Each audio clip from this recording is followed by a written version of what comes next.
মঙ্গলবার আব্বাস সিদ্দিকীর উপস্থিতিতে দেগঙ্গার হামাদামা বাজারে বিশাল ইফতার মেহফিলের আয়োজন করে সাড়া ফেলে দিল ইসলামিক সংগঠন আহলে সুন্নাতুল জামাত।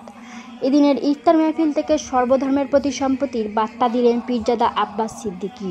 তবে তিনি এই মঞ্চ থেকে দিলেন না কোনো রাজনৈতিক বার্তা। দেগঙ্গার বিভিন্ন প্রান্ত থেকে অনেক ভক্ত সমর্থক এসেছিলেন আইএসএফের প্রতিষ্ঠাতা আব্বাস সিদ্দিকী ভোটের মুখে কী বার্তা দেন তা জানার জন্য, কিন্তু রাজনৈতিক বিষয়ে চুপ থেকে তাদেরকে এক প্রকার নিরাশ করলেন তিনি। সরাসরি তিনি দল তথা ভাইয়ের হয়ে প্রচার করতে রাজনৈতিক ময়দানে নামবেন কিনা সে বিষয়েও কিছু বলেননি। তবে কিছুটা ঘুরিয়ে নওশাদকে ক্ষমতার উচ্চ আসনে দেখতে চান সেই আশা তিনি ব্যক্ত করেছেন এবং রাজনৈতিক ময়দানে নওশাদের কাঁটাযুক্ত পথটিকে মসৃণ করার আবেদন জানান তিনি। সবশেষে বলা যায়, কয়েক হাজার রোজাদার মানুষের উপস্থিতি এবং ইফতারের মেহফিলকে বর্ণময় এবং এই ইফতার মেহফিলটি ছিল অন্যান্য রাজনৈতিক দলের ইফতার পার্টির থেকে সম্পূর্ণ আলাদা, যা সাধারণ মানুষের মন ছুঁয়েছে বলাই যায়। হামাদামা থেকে ক্যামেরায় ফারহাদের সঙ্গে শেখ রাজীবের রিপোর্ট, খবর টিভি নিউজ।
আল্লাহ আমাদেরকে নিয়ে হায়াত